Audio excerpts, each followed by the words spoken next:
Hello, and welcome to another episode of Tourpreneur. I am Mitch Bach, and we are back for part two of my interview with Akila McConnell of Unexpected Atlanta. Akila is one of the most creative and ambitious tour operators that I know, and in this second part of our interview, she continues to share pure gold with our community. It may actually sound like a little bit of a throwback of an episode because we're going to start by talking about her success in virtual tours and food boxes. Even though those were often something played around with during the pandemic, Akila has turned those channels into 75% of her business in the case of virtual tours and shipped over 20,000 experience boxes last year. She is a firm believer that you should always be pivoting, finding gaps in the market, seizing the first mover advantage, as she calls it in our last episode, and always evolving as a business. And so in this episode, we are going to continue to talk everything from profit margins to virtual tours to working in the corporate market to food boxes, diversity, and everything in between, especially looking at the way in which she rebranded her company and has found certain ways of seizing what she calls the zone of genius of herself, of her team, to create a company that is truly special and also successful. So without further ado, here is part two of my interview with Akila. And we talked for so long that we couldn't even fit everything into this episode. And so for Tourpreneur Plus members, you will receive an extra 35 minutes of discussion on guide training and software that she recommends and everything else. So make sure you check out Tourpreneur Plus on tourpreneur.com. And here's Akila.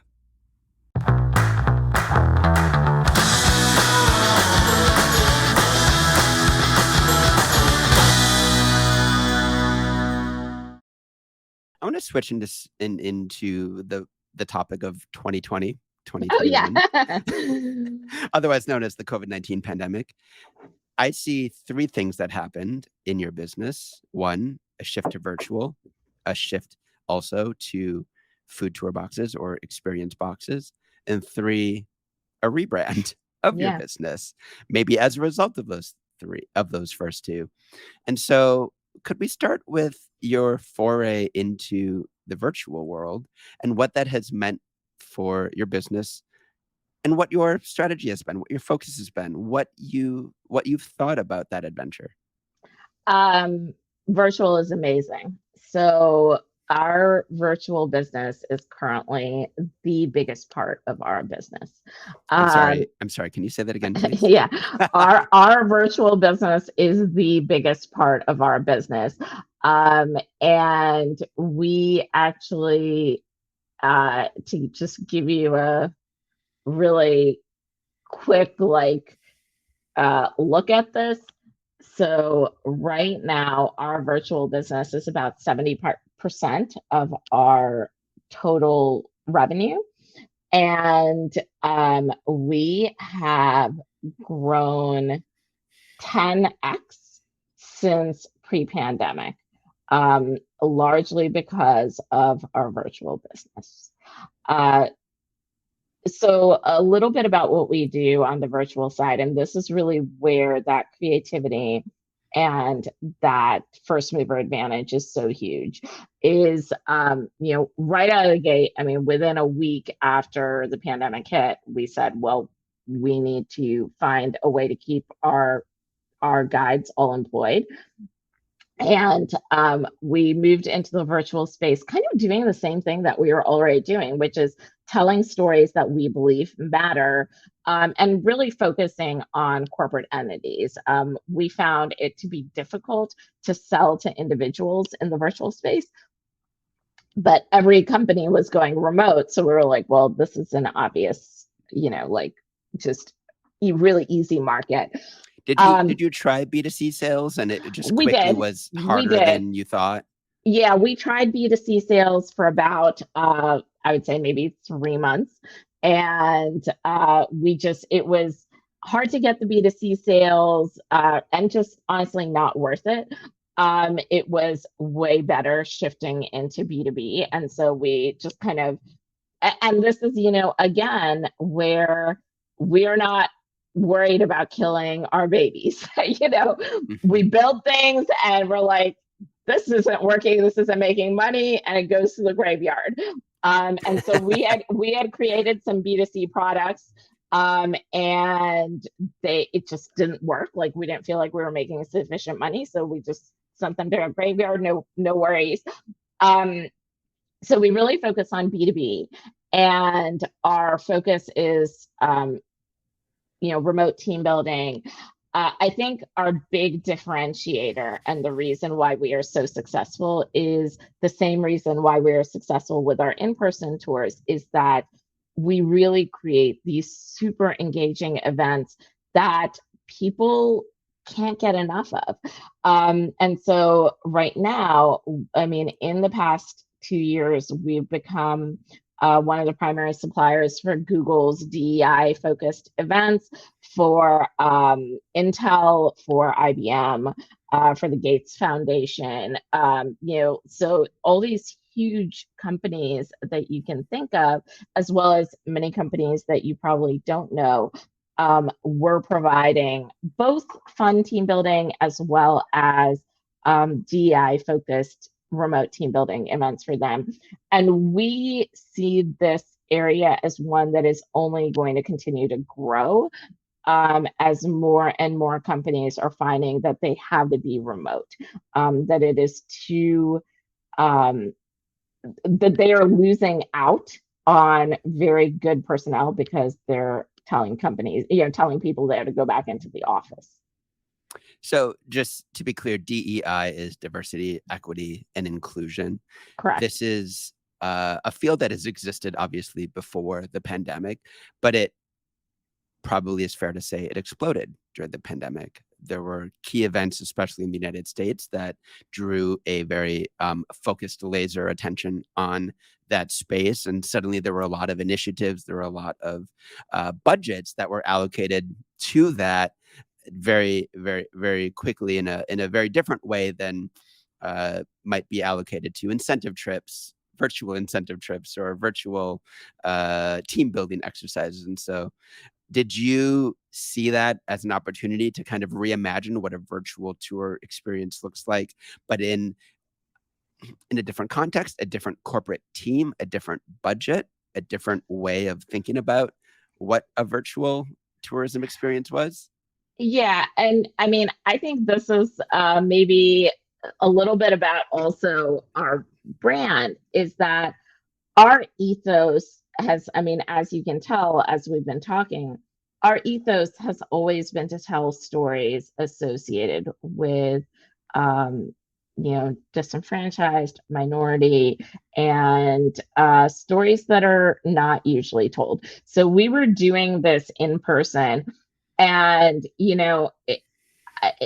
it's amazing to me to see the evolution, because now I've been in business for 7 years. When we started, um, and I would tell people, like, look, we're doing these civil rights focused tours. People were like, I don't get it. Like, why are you going to do these? Like, what is the purpose? Why? Like, nobody wants these, blah, blah, blah, blah, blah, blah, blah. And now, I mean, people are banging on our door trying to get onto our experience. So absolutely, the Black Lives Matter movement has played a huge role in this. But I also hope, and maybe this is some naivety here, that it is, as generations are growing and we are seeing Gen Z entering the market.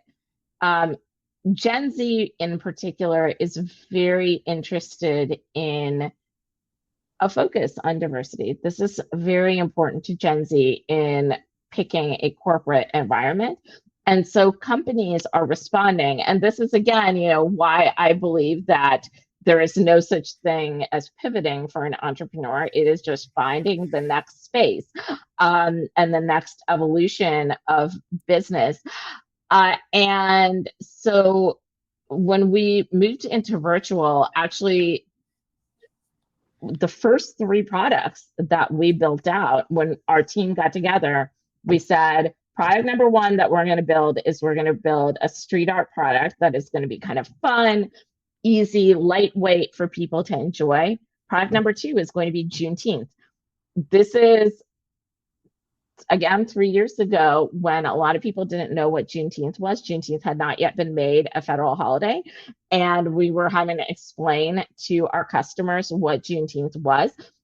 We still got a lot of interest in Juneteenth. Coca-Cola was one of the first companies who said, hey, like, we really need a Juneteenth virtual experience. And we have continued to develop that Juneteenth experience. This year, we ran 93 Juneteenth virtual events in 1.5 weeks. We had 3 teams running it, and we were literally running it every hour with like half-hour breaks among the 3 teams. And we, despite that, because we actually tripled, because last year we sold 30, and I was like, 90, we're never going to fill this. This is plenty. Despite, doing 3x, we ran out of slots. And so next year, I think we're probably going to sell more like 180 or maybe 270 Juneteenth events in a week and a half. So it's a massive market that, again, that first mover advantage is huge because we've been doing this. And, right now we're the leader in Juneteenth events. Same thing with Pride. Pride, we've been doing this.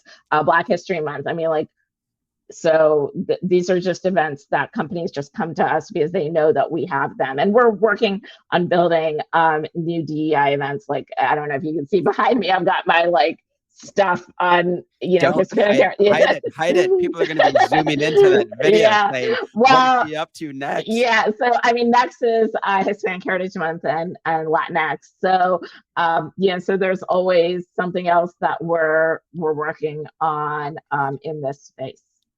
It's a testament to your confidence in the prime mover advantage that you are incredibly generous in even sharing it right now, because you're saying we're doing this and we're doing it because we placed a bet, but you also had a vision. You had a bet and a vision. In other words, the success came from a risk, and the risk was doing a Juneteenth event before every single American news outlet was talking about Juneteenth. And you had that first believer, which happened to be Coca-Cola, which helps definitely. Mm-hmm. Yeah, but absolutely. But you, and that's fine. I mean, of course, you've got to have that believer, and you were lucky to have that. But that luck came because you had that vision first, and you weren't afraid to be different than the way everybody else was running and thinking about their virtual tours. Yeah, and I think this is, and obviously you don't have to do DEI events. You might see the vision is axe throwing and physical movement. DEIA. Yeah, exactly. I mean, there's always something out there that there's a gap that needs to be filled, and only what your team's passion is in filling that gap. But looking for those gaps is so critical. And,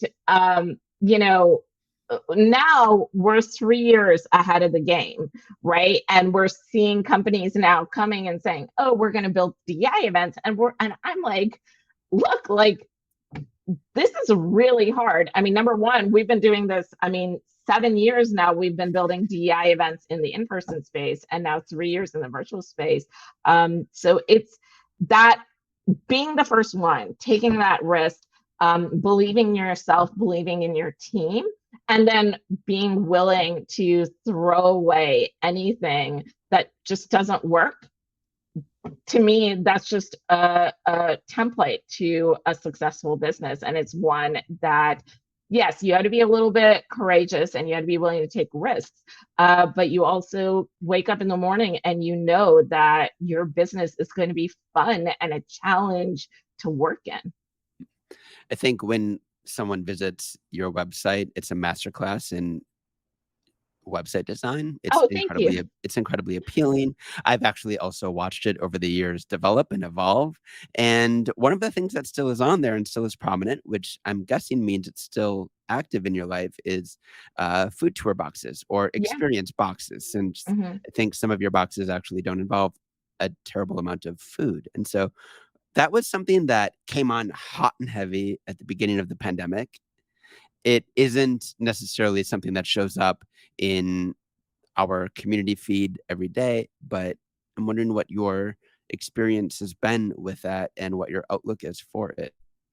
Yeah, so as part of our virtual experiences, we sell experience boxes. We sell a lot of boxes. We actually have a warehouse now where we build and sell boxes. I think last year we sold something like 20,000 boxes or something like that. It's a lot of boxes. There's a steady stream of boxes entering and leaving the warehouse. I'm just glad it's not in your house. Yeah, no, I mean, and it started at my house actually. So our first build space was, I have a little guest bedroom that is over here, and we cleared out the guest bedroom and we were building it. And we were there until the very moment where I was like, we have no space. There are Uline boxes coming every day to my house, giant boxes of crinkle paper. Like, we can no longer do this. And so, This is affecting my marriage. yeah, it truly was. My poor husband, like, my kids were like constantly like, Mom, there's a box for you. I was like, yes, I know. And so, so we moved into the warehouse space, which has been really huge. But, we waited until the very last moment in order to do that. Um, but we also sell on Amazon. So that's another kind of revenue source that we do, because we already have the boxes, we have the warehouse space. And again, I was looking for gaps. So we looked in Amazon and we were like, look, there's a huge gap here where there are no boxes, no gift boxes focused on female empowerment. There's a whole lot of boxes focused on spa stuff for women. But if you are, excuse my language here, but if you are a badass woman, maybe you don't want to do your nails. Maybe you really want, a mug that You want makes to become a Supreme Court you justice. want to be a Supreme Court justice, or you want to rock the world with your company.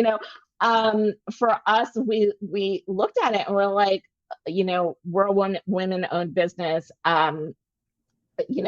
We've got 11 women and one man on our team, and our man proudly states that he is a feminist. And so for all of us, we were like, look, like, He knows why his audience. yeah, I mean, and he's amazing. I'm joking. I'm joking. I'm joking. But for all of us, we're like, look, like, here's a gap. We can fill this gap. And this is again like going back to our very early part of our discussion. I like the very first thing that I did was I hired an attorney to help us trademark the name Unexpected Gifts, because I wanted this to be something where we could spin off.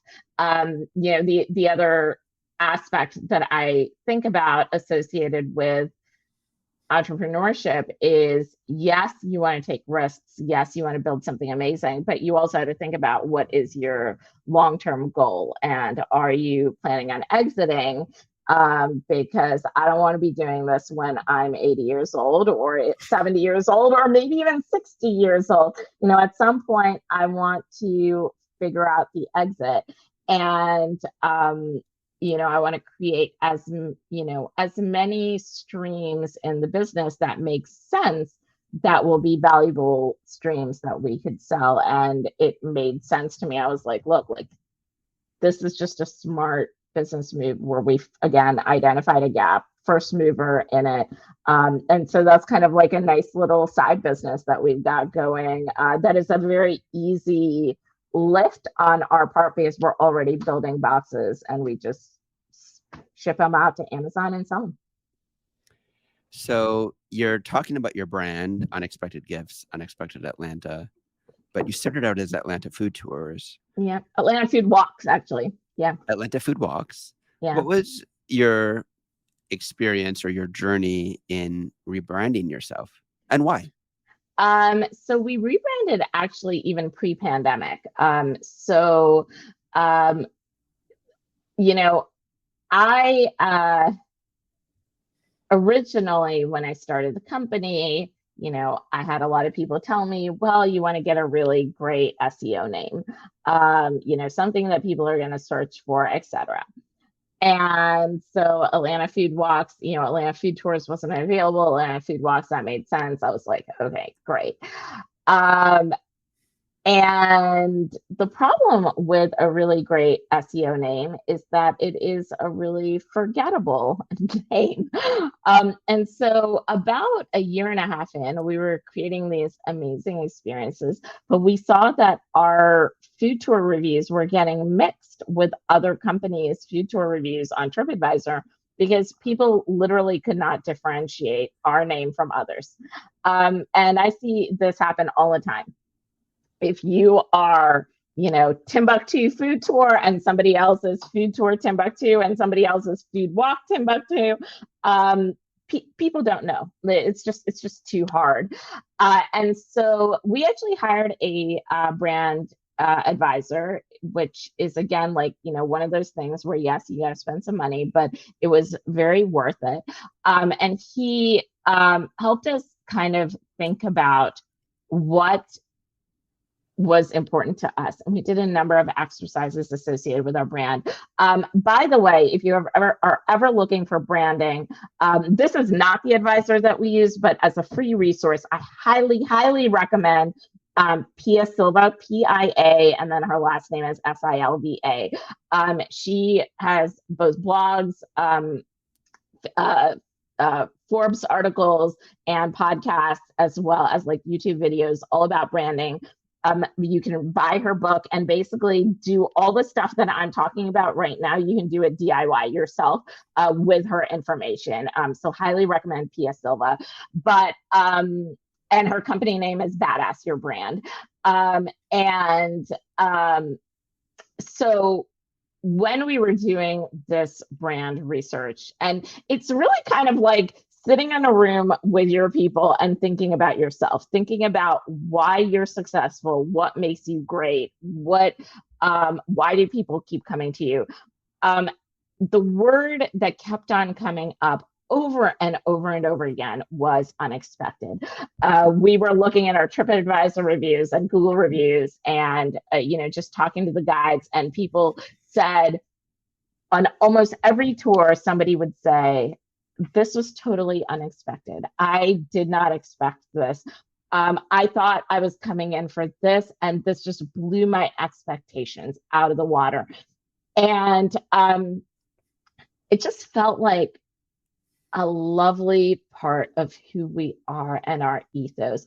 And unexpected can be a bad thing, like especially when you're talking about a food tour, you could be like, oh, unexpected food tours. Well, we're going to be eating chicken feet, Salmonella. Yeah, exactly.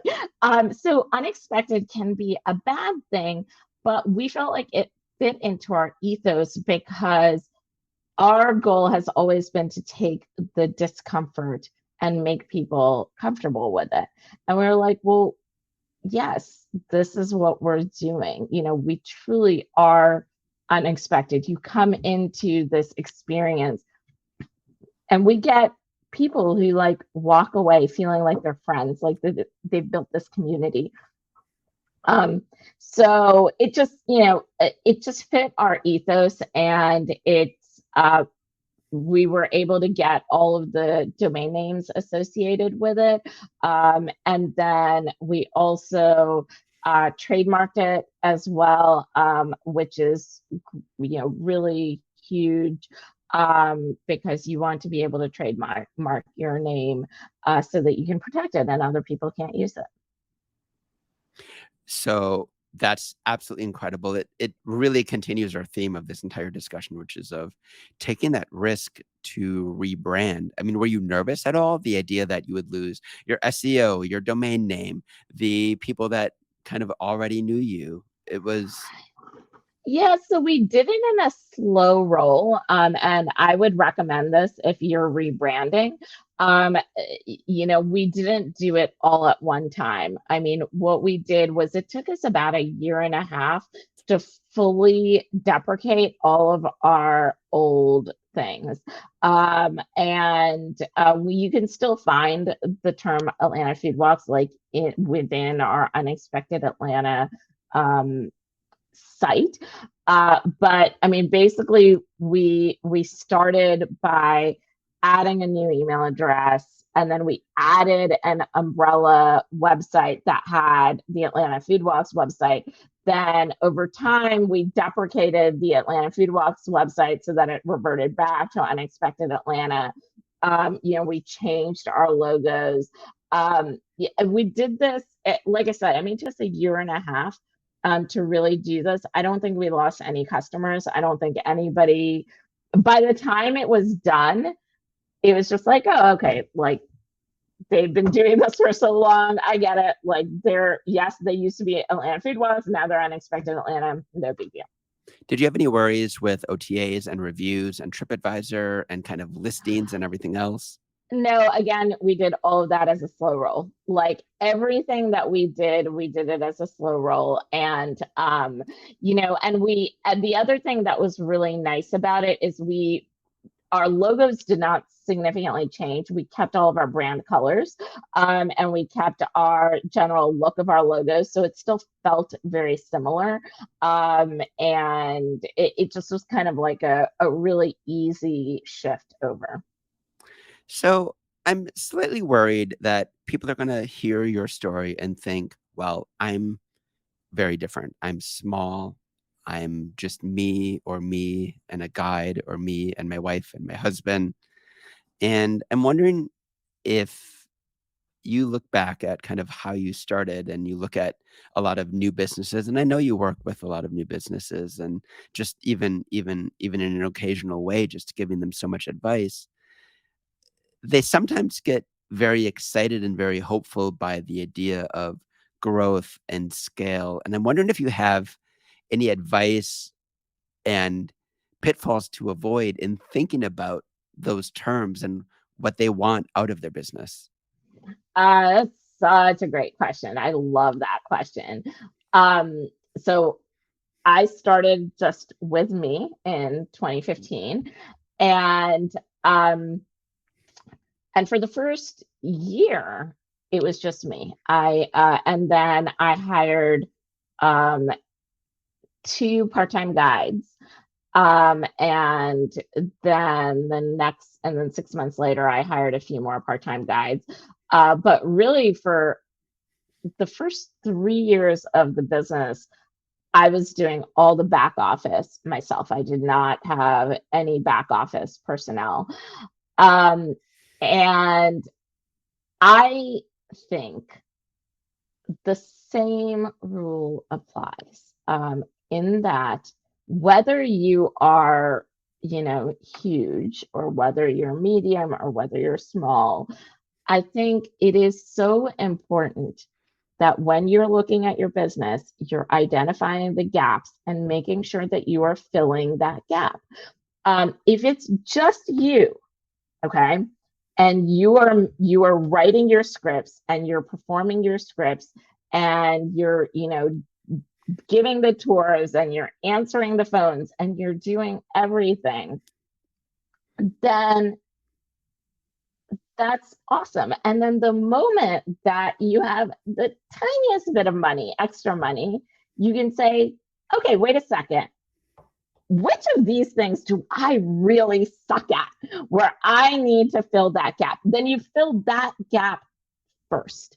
And, again, this is what I was saying, in that I see myself as my zone of genius is writing. I think my zone of excellence, or maybe my zone of competence, is performing.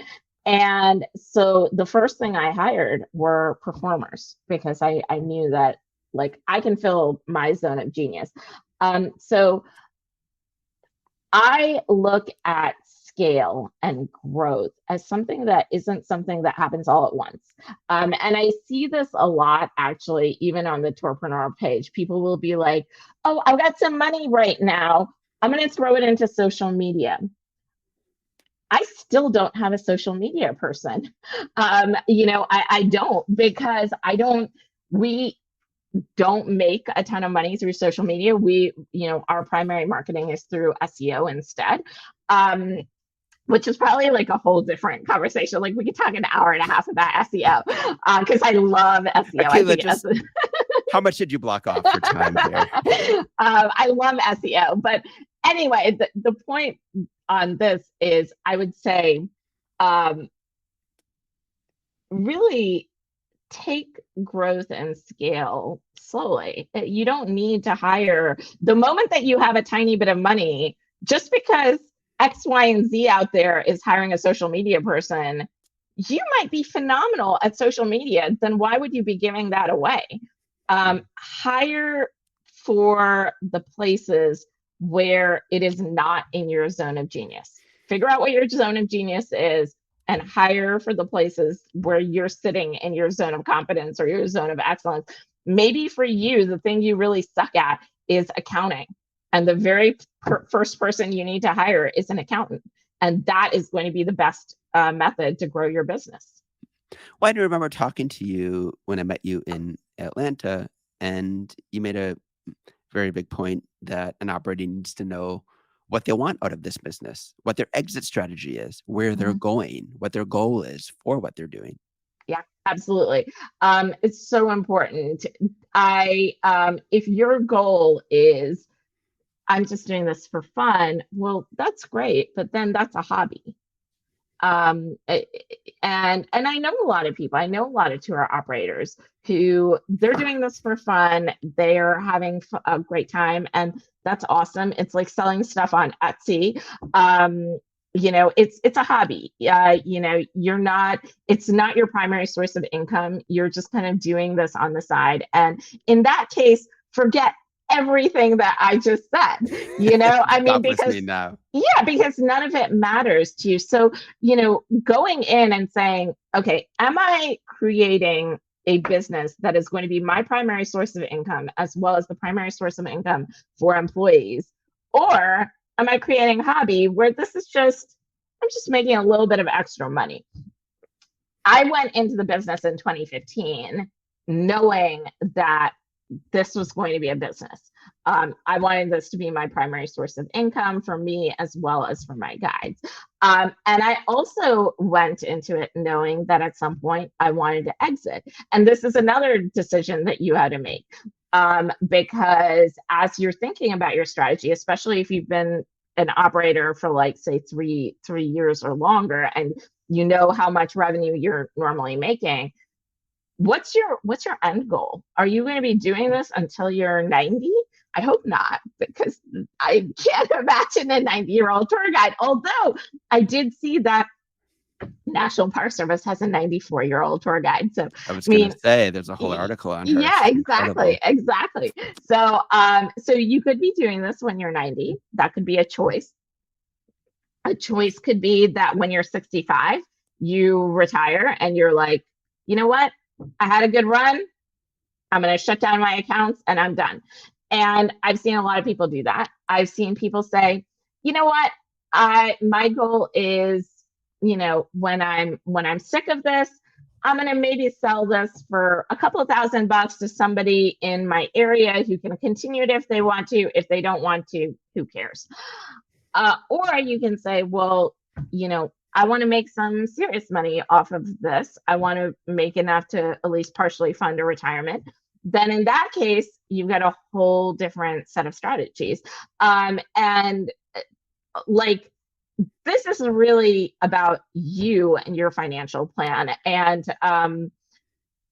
I spend on an annual basis, I create an annual business plan, and then I revisit that annual business plan at the end of every quarter as well to see where we are in meeting our goals, so that and I also have a 5-year plan. And at the end of the 5 years, I'm like, okay, wait, have we met these goals? Where do we need to reassess? Because otherwise, I feel like sometimes people spin their wheels, and I do think it's hard if you don't know exactly what you want. And what I would love to see, if I were planning Arrival, what I would love to see Arrival do is have some of these more difficult conversations. These are hard questions. Um, and they're questions that a lot of people don't like to talk about because it relates to money. But I think it's questions that are truly important, that matter, because it makes a big difference in whether your plan is to be a solopreneur or whether at some point you want to build a team and scale. Well, I think also not only are they difficult, but they're far away.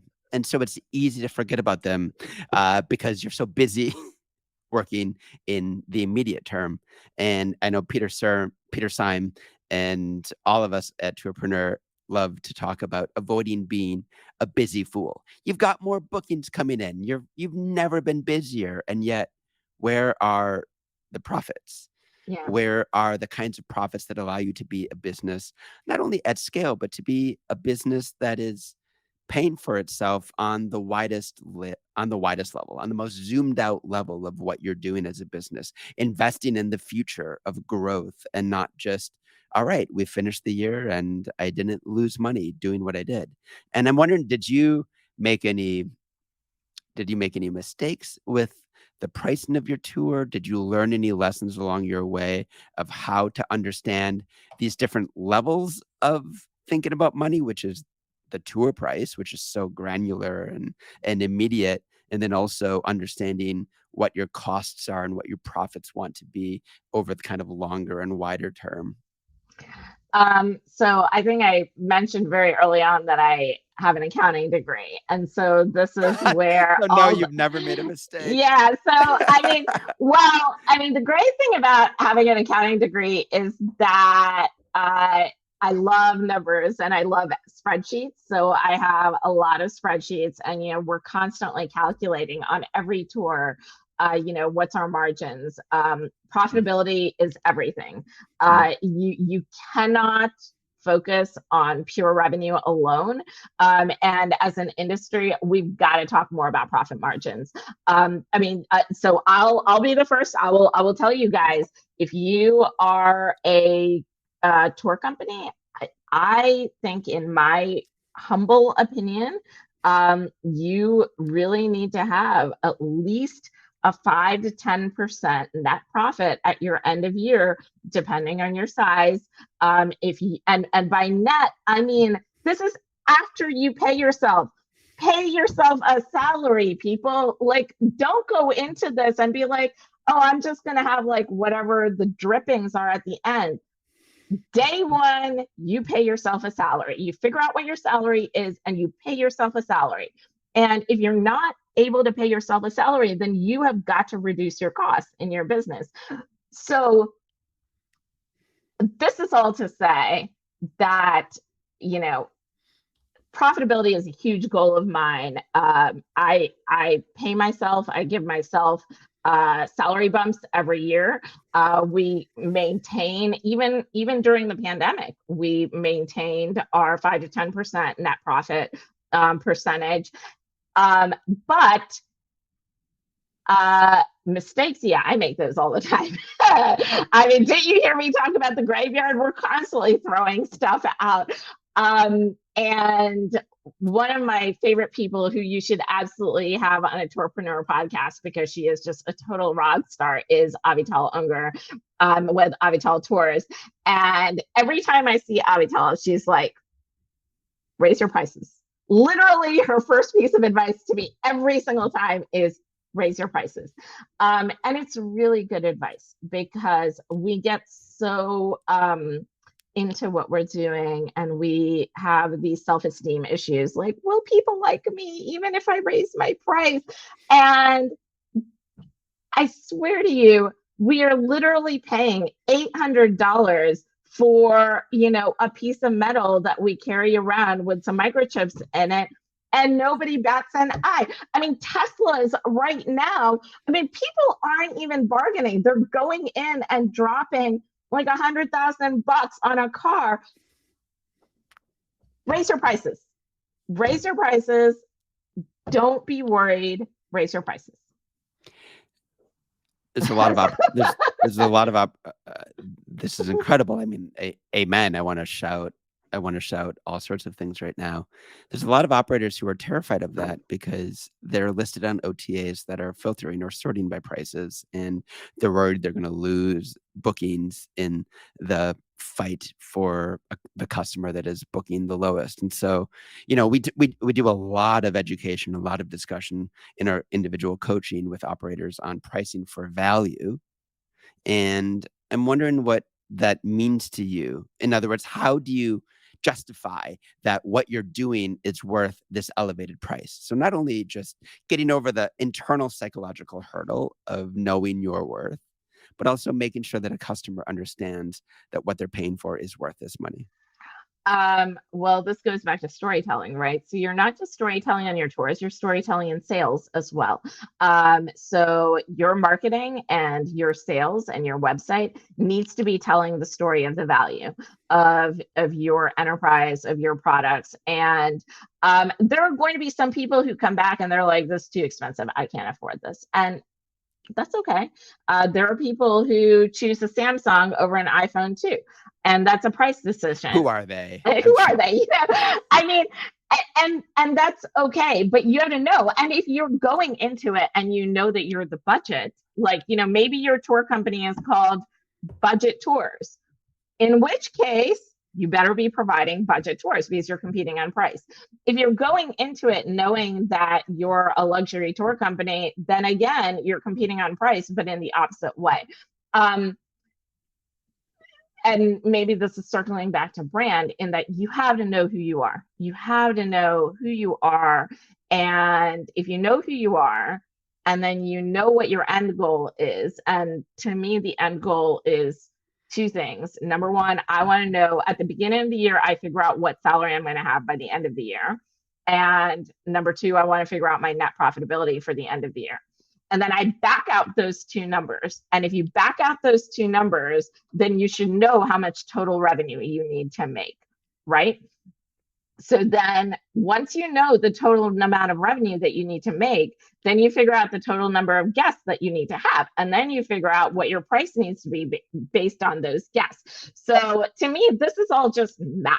This is like, pricing is so easy. It's just math. I mean, it's math and self-confidence. And these are things that we learned back when we were in 8th grade. We're editing this part out because people are terrified of pricing. Did you also, with your brand coach, not only discover who you are, but who your customer was?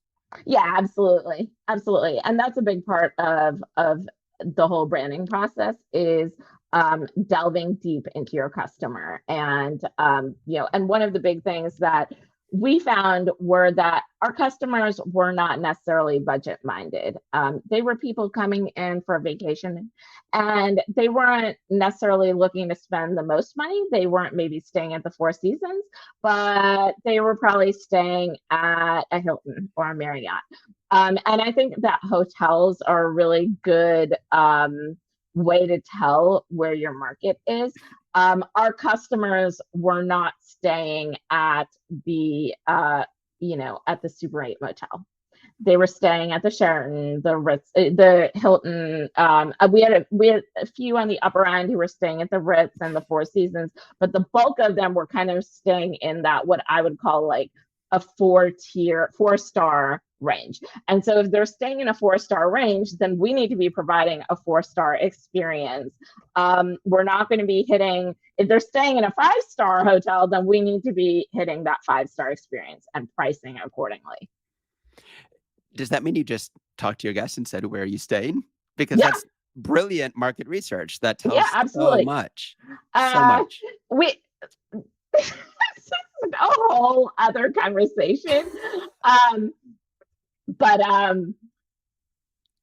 we have a very streamlined communication methodology. So we're currently using uh, Tour app, Tour app, Tour app. I Tour think Up it's Go. yeah, Tour app Go. Yes, that's the name of it. Yes, and it's an automated text messaging system. But if you don't have the budget for that, y'all, like seriously, for 6 years, we were just hand texting every person on our tour before the tour, and we were providing information which was like, hey, reminder, meeting spot is here, here's this. And very frequently, and we would say, do you need any info on how to get to the start location? This is a really simple question, but you can gain so much information from this one question. If you ask somebody, do you need information on how to get to our start point? Then the very first question you have to ask them is, where are you staying? And they say, I'm staying at the Hilton. And then you say, well, do you want to take the metro or do you want to take Uber? If they want to take the metro, then you know that they're more budget conscious. If they want to take Uber, then they're not budget conscious. If they're renting a car, then you know that budget's not an issue for them. You can learn so much information just with this one series of questions. And then you just document that. And there you go. You know who your customers are.